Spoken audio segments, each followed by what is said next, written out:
Another one of them flip. Welcome back to Orange Nation. Our artist of the day is Busta Rhymes. Check it out, y'all. Just swing. Not Buster, Busta. With an A, yes. Feel all right. Okay, This is dangerous. And it sounds like Tim Leonard's a little dangerous on the golf course. Yes, we were talking again about how good he is. I'm fascinated with how good he is as a golfer. We just got to play together. Yes, we do. We just got to play together, Steve. I would enjoy that. Go out and play Burnett, par 3. Par 3 course. Tim would eat it up. All right, we're joined by Tim Leonard here in studio to talk some SU men's lacrosse.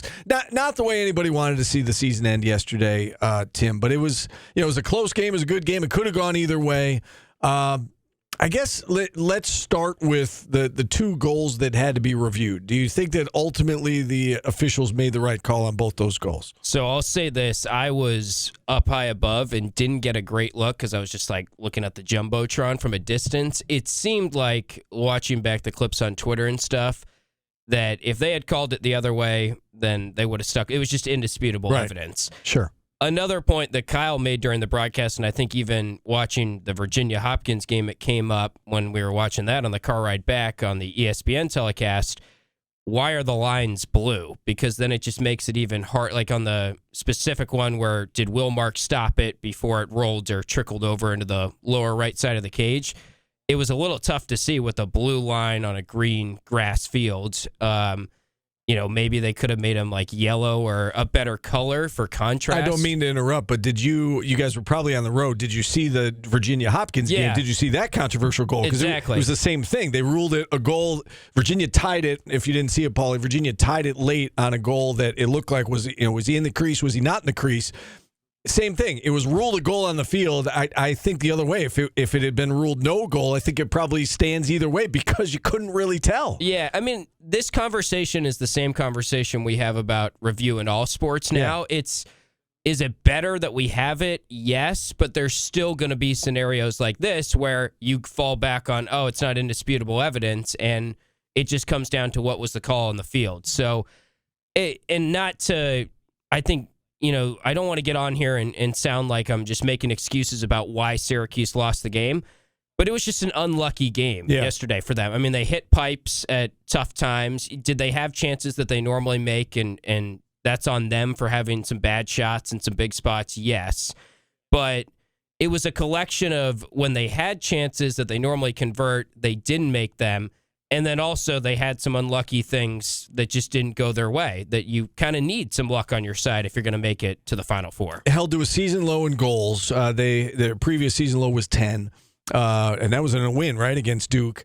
They were kind of out of sync on offense, and you have to tip your hat to Denver, though, right? I mean, the way that Denver played defense, they forced a lot. It wasn't like Syracuse had a lot of unforced errors. Denver really caused a lot of those mistakes, right? Yeah, Denver had a very good game plan. I think going in, knowing what Denver's strength is, and the fact that they are kind of known for packing it in on defense and almost daring you to shoot from 10, 12 yards out, and that's kind of what they've done all year, and they've been a very good defense to this point in the season. They were holding teams to 9 goals per game, which is third in the nation. They played a pretty tough schedule, so it's not like when Towson was holding teams and it was the number one ranking. That's a little skewed, but for Denver, they were a good defense against some good teams this year. And I just think when you look at, all right, what is Syracuse's offense and what would be a good defense for them to go up against, it wasn't Denver, because they really don't have these snipers from the outside that can nail that 10, 12-yard shot. Owen Hiltz can do it a little bit. Michael Leo had a couple of sweep and shoot moments there, and he's one of the more complete players. But when you think of Syracuse, it's quick ball movement, it's interior passing, interior scoring, and, setting guys up on the crease. And there was just really none of that yesterday because that's what Denver does. They pack it in and avoid that. And so, I guess specifically in regards to Joey Spallina, how did they really neutralize him and take him out of the game? Yeah, I mean, they slid early on him, and they put a lot of attention on him. He had a good defender on him all game. Same thing for Owen Hiltz. And I think what I just said there, a lot of Spallina's passing is usually finding those cutters on the crease, or he's at X, and when a team is packing it in like that, that just wasn't really available as much. And I think he never really got into the flow of the game because of that. And they were very keen on stopping him and not letting him wreck the game. But that happens to a lot of really good players. And also Syracuse, to a certain point, is just going to try and identify the short stick matchups and not force the issue. Like Spallina's seen great defensive attention. He's still helping the team because he's seen that great defensive attention. He's freeing up other matchups. So, Joey didn't have his best game, and he was going up against a really good team. But I think it's easy to overreact and say, oh, Joey Spallina had 0 points. Like, in lacrosse, maybe more so than other sports, a top player can be neutralized, and the offensive team can say, all right, they're putting a lot of attention on Joey. Let's use that to our advantage more than other sports. That's fair. And, we talked about this going into the Towson game about what would define success this year. Did they have to beat Towson? Did they have to make it to the Final Four? And I know, there's some former players. There's certainly some fans that would say, well, I won't accept anything less than a Final Four. It can't be considered a good season unless they make it to the Final Four. With that being said, I feel like this was a successful year. They got to the national quarters, first time in a decade plus. I assume you feel the same way? Yeah, I think you have to go back to your preseason expectations. Yeah. And for me, it was, you got to win a game in the tournament to say it was a successful season, and they did that. And honestly, making the quarterfinal, I think if you would have told me at the start of the year, they were preseason like number 9 in the nation, and they're still really young. And the thing to consider is they're young in a sport where everyone is already always old. And then it's the COVID year, too, compiling that. Like, they're 18, 19, 20-year-olds are their core guys going against some 23 and 24-year-olds. And that's a big gap. So they're closing that gap. I do think that, it's a bummer because the drought continues and that conversation continues of not making it to championship weekend. I find it fascinating how that is like such a dividing line if you make it to championship weekend or not. I mean, I was joking with Kyle. It doesn't even really matter if you win that first game in the Final Four. No one even really remembers, did you lose in the title game or did you lose in the first game? It's just, did you make it to championship weekend or not? Yeah. And it's unfortunate because I didn't feel like they played poorly yesterday. It just was sort of a tough matchup. Denver had a good game plan, and they sort of exploited the flaws in this current Syracuse team, which we can get into those flaws and how they can address it in the transfer portal. But it wasn't like, oh, they were just outmatched or they were tense or tight. They just had some unlucky things, and it was one individual lacrosse game that I would say don't let that define the overall season. And we had a similar conversation when we were talking about going into Towson.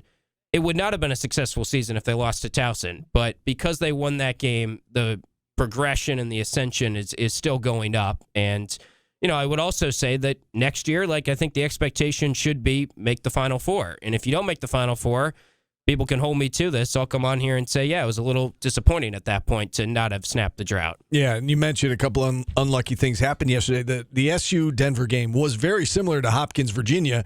Virginia came back, and they were fortunate at the end of that game. They caught some breaks, and then they ended up winning. And Syracuse, they could have very easily won that game if they caught some breaks, but they didn't, and they're going home. There's such a fine line this time of year between winning and losing. Can you guys explain a rule to me as a novice lacrosse viewer?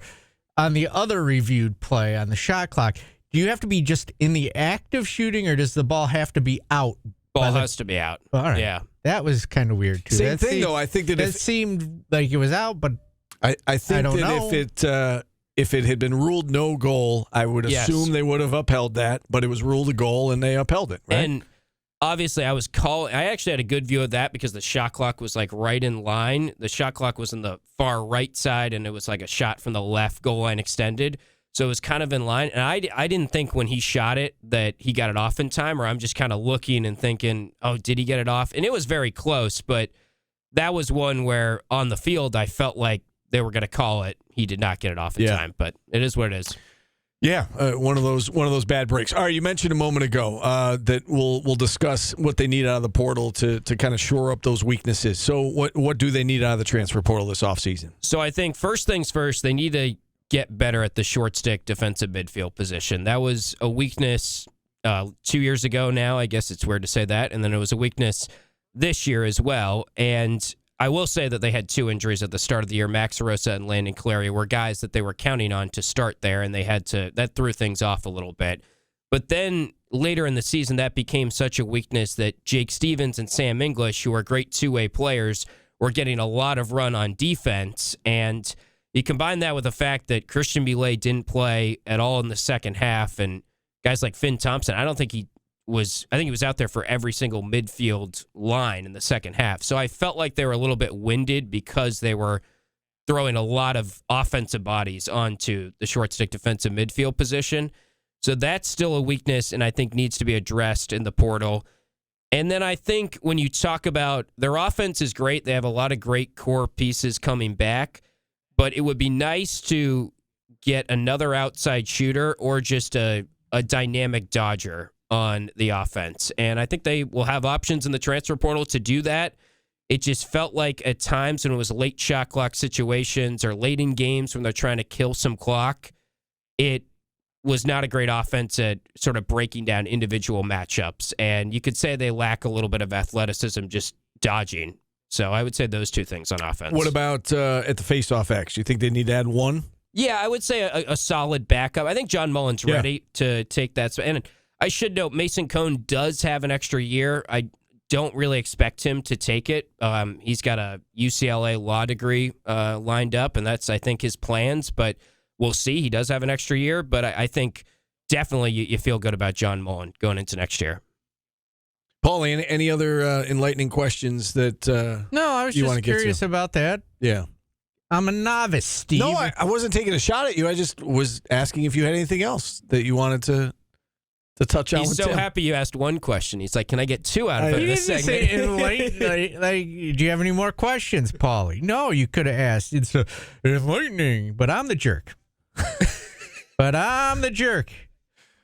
All right, Tim. Was that necessary? Did you need to say any more enlightening questions? You got anything else to say, Paulie? No. Okay.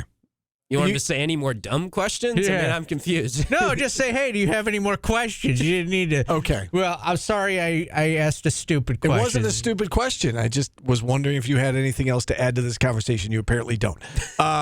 Tim, anything you want to add to this conversation before we let you go? Enlightening? You want to enlighten The us? whole interview's been enlightening from Tim, so I didn't have to ask him that. Next year, it's Final Four or bust, yes? Yeah, I think so. Yeah.